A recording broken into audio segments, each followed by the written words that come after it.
Harold Gagné nous a présenté récemment un reportage sur un homme qui s'était fait stomiser, donc qui n'avait plus l'usage de ses intestins, devait utiliser un sac pour digérer et on ne pouvait pas payer pour certains frais inhérents à sa condition. Et on a pensé vous parler de ça, parce que c'est une espèce de tabou qui tourne autour de la stomisation. On connaît rien là-dedans, en fait. Et même ceux qui subissent l'opération, quand ils se font opérer, ils se rendent compte qu'il n'y a presque pas de ressources, qu'ils se posent des questions, mais les médecins ne savent pas trop quoi leur répondre. Alors aujourd'hui, j'ai avec moi une battante. C'est une femme qui a survécu à un cancer très sévère, qui a quand même eu un enfant, mais qui a perdu l'usage de ses intestins comme conséquence. Mais elle a pris le taureau par les cornes et elle a décidé de lancer un centre pour aider justement les personnes qui perdent leurs intestins comme ça. Et elle a même lancé une espèce de ligne de produits de dessous sexés pour que les gens qui ont ce sexe-là puissent avoir quand même une vie sexuelle active et satisfaisante. Il s'agit donc de Caroline Dufour-Jean qui est avec nous. Bonsoir. Bonsoir, M. Denis. Donc, ça fait combien de temps que vous êtes stomisé? Ça va faire 5 ans en novembre, le 28 novembre prochain. Et c'est à cause d'un cancer. Racontez-moi, qu'est-ce qui s'est passé dans votre vie? Depuis l'âge de 16 ans que j'ai la colite ulcéreuse, donc une maladie inflammatoire de l'intestin. À l'âge de 30 ans, on m'a diagnostiqué un cancer ovarien de grade 3 sur 3. Donc, un grade, vraiment le dernier grade avant la phase terminale. Donc, il a fallu que j'aie de la chimiothérapie. Et suite à toute cette chimiothérapie-là, le système immunitaire était vraiment à zéro. Donc, la colite a pris le dessus sur mes intestins et essaie par tous les médicaments possibles de faire que je sois capable de sauver mes intestins. Je n'ai pas été capable de les sauver. Pour la raison aussi de la bonne nouvelle, c'est que suite au cancer ovarien que j'ai eu, les médecins disaient après la chimio que je ne pouvais pas avoir d'autres enfants, que c'était impossible. Donc, avec mon conjoint, on ne faisait pas attention. Et qu'un an plus tard, je suis quand même tombée enceinte. Vous, dans votre vie, vous trompez les statistiques. Là. Ouais, vous faites ça souvent. C'est pas de tomber enceinte, c'est pas de guérir, puis ça marche puis je suis quand même. encore là, c'est ça. Puis... Et donc, vous avez eu un enfant? Oui, j'ai eu un petit bébé, sauf qu'on voulait me faire avorter. Parce que j'avais un autre masque qui était à l'intérieur de mon abdomen aussi, qui pensait que c'était encore un cancer très malin.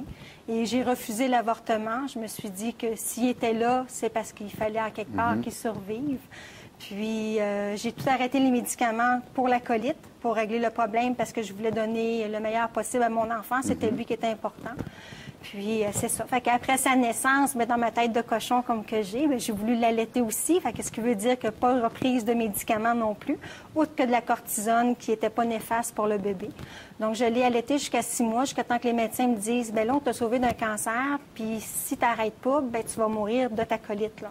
Okay. Fait que j'ai pris la décision d'aller passer au bistouri, comme on dit, puis de donc, ils enlèvent la portion d'intestin qui est constamment inflammée, c'est ça? Exactement. Étant donné que j'ai une colite ulcéreuse, moi, si on enlève le gros intestin au complet, le rectum et l'anus, ma maladie, elle est guérie. Parce que la colite s'attaque au niveau de la muqueuse intestinale. Fait que à ce moment-là, moi, j'ai été guérie après cette ablation-là de l'intestin. J'ai eu une iléostomie. Il y a 3 types de stomie et moi, j'ai eu une iléostomie. Donc, c'est à partir de l'iléon. Tu as l'intestin grêle, celui qui est tout en serpent. On a l'iléon qui est l'embouchure entre lui et le gros intestin qui fait un U. Donc, c'est à partir de l'iléon qui ont fait la stomie au niveau de l'abdomen. Puis, ça doit être dur à accepter quand on nous propose ça, de se dire, là, tu auras un sac toute ta vie. Là. C'est la fin de ta vie. Là. Tu te dis, regarde, je ne serai plus une femme, je ne serai plus humaine. Je vais être une machine avec un sac. Ouais. C'est comme très difficile à accepter. J'ai même dit à mon conjoint, regarde, chérie, avec tout ce que j'ai vécu, si tu veux, regarde, va voir ailleurs, puis je te donne la permission, là. Je ne suis plus une femme. C'est comme ça que je me sentais. Vous vous êtes dit, je me sens tellement diminuée qu'on peut continuer à être des compagnons de vie, mais tu auras une vie sexuelle avec quelqu'un d'autre. C'est ça, parce que je ne pourrais plus jamais te donner ce que j'étais avant. C'est ce que je pensais. Puis mon chum, ce qu'il m'a dit, il dit, regarde, Caro, je vais te prouver que ça ne change rien. On a eu cette discussion-là, il était 2 heures du matin, c'était juste avant l'opération. Puis il me dit, je vais te montrer que ça ne change rien. Il dit, veux-tu m'épouser? Oh. Fait que j'ai pris le taureau par les cornes, comme on dit. Je me suis fait opérer le 28 novembre, puis le 3 mars, on se mariait. Donc, il y avait l'argument massu que ça allait rien Oui, c'est changer. ça. Il ne fallait pas que je change d'idée. Mais ça change quand même la vie. Là, je veux dire. Donc, qu'est-ce que ça change là, dans votre... On parlait de la sexualité tantôt, là, parce que, justement, vous avez prévu un certain nombre... Vous avez pris le taureau par les cornes, c'est le cas de le dire, puis bon, vous avez réglé ça. Mais qu'est-ce que ça change dans la vie, du point de vue de l'alimentation, d'abord? Est-ce que vous mangez de l'alimentation, c'est sûr que quand on sort de l'hôpital, on a une certaine restriction alimentaire, sauf qu'avec la colite ulcéreuse, j'étais tellement en restriction alimentaire. Donc, vous en aviez moins après, dans le fond? Exactement. Ouais. En fait, pour moi, c'est la super de belle vie, là, après. Là. La seule chose que je ne mangerai pas, ça va être du blé d'Inde et du popcorn, parce que au niveau de l'astomie et tout ça, c'est difficile à faire passer, là, les... Alors, expliquez-moi, vous avez apporté les sacs, là. Oui. Ils vous ont fait un trou, puis dans le trou, il y a comme quelque chose un cercle dur ou quoi? C'est quoi? Bien, c'est ça. C'est un morceau d'intestin. Si on touche l'intérieur de notre joue, c'est la même texture au niveau de l'astomie. C'est le même côté physique là, de notre peau. C'est que c'est comme un petit bouton, comme une petite rose qui sort au niveau de l'abdomen et ça a une petite bouche dans le milieu. Et c'est par là que moi, les selles sortent. Et pour récupérer les selles, on a besoin d'avoir une plaque qu'on appelle un carré protecteur, un champ protecteur qu'on appelle communément une collerette. Fait qu'on découpe au niveau de la collerette ici. On découpe, puis selon la grosseur de notre stomie, et ça vient au niveau de ma peau. Donc ça vous collez ça sur le trou, dans le fond, là. Exactement. OK. Directement. Mais c'est pas un trou, c'est vraiment un petit bourgeon qui sort comme mon pouce ici. Dans le fond, c'est comme un anus, là.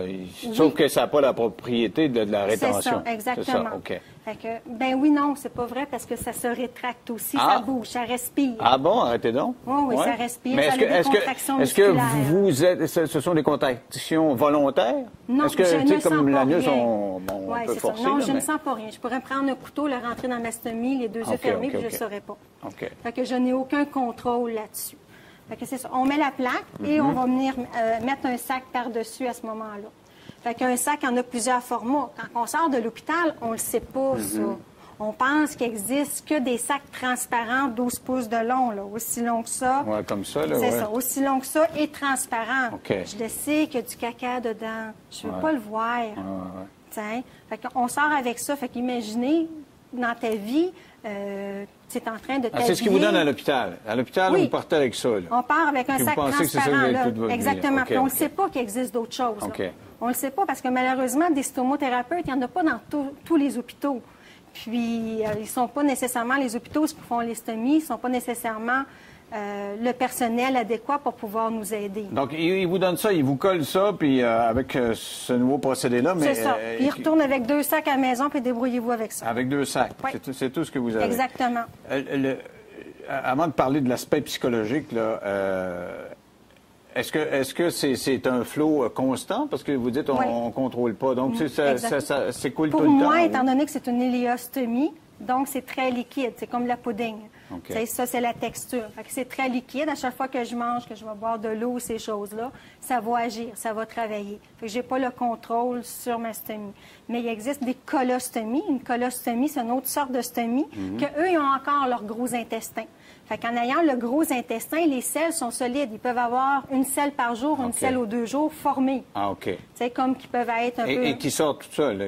On ne force pas non plus, là. Non, on ne force pas non plus. Ils ne le sentiront pas plus non plus lorsque la selle va sortir. Sauf que plus que tu as du gros intestin, plus que ta selle elle est formée et plus que tu vas devenir avec... On sait que normalement, on prend un café le matin à 9 h, on va aux toilettes, on est aimé.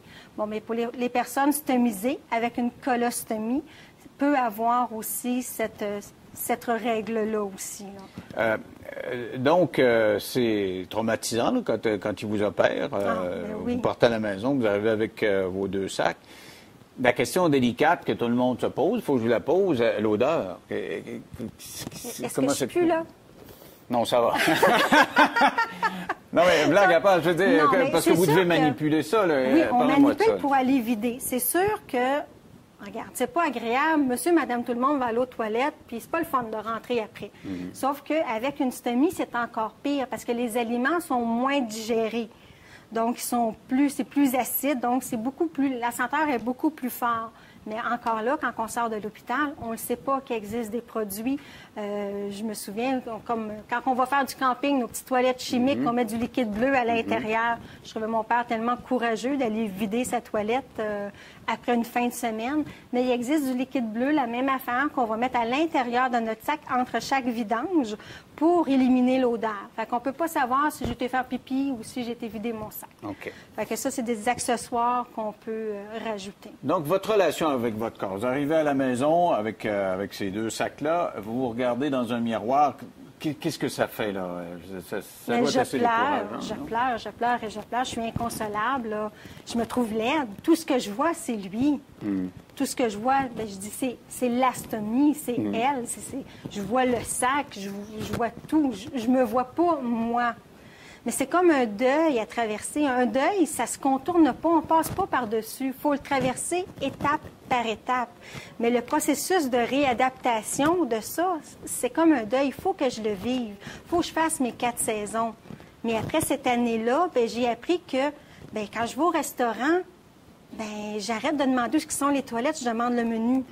Je suis plus malade. Fait que tout le côté positif de tout ça... Parce que vous avez toujours eu des inconforts intestinaux, si on veut, là, avec la colique. Exactement. OK.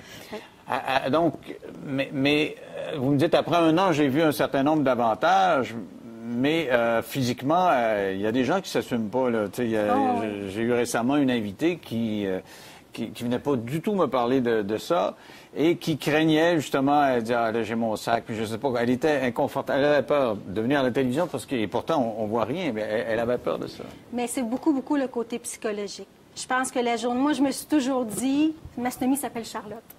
Ah, vous l'avez baptisée? Oui, c'est sûr. Bon. Mais ça fait un aspect psychologique positif parce qu'elle fait partie de moi. C'est pas la chose. C'est Charlotte. J'ai pas eu de fille, fait que je trouvais ça beau, ce nom-là. Je l'ai baptisée Charlotte. Fait que quand je vois avec les enfants ou quoi, ben, ce sera pas long, il faut que j'aille régler Charlotte. Il faut faire une pause. On continue de parler de Charlotte après la pause. Parfait, super. Mais on va parler de ce que vous redoutiez. Initialement, la première préoccupation que vous avez eue, c'était justement le désir de votre mari. Et vous allez m'expliquer que vous avez même pensé un certain nombre d'accessoires pour rendre les relations sexuelles plus satisfaisantes, si on veut. Dans 3 minutes, à tout de suite.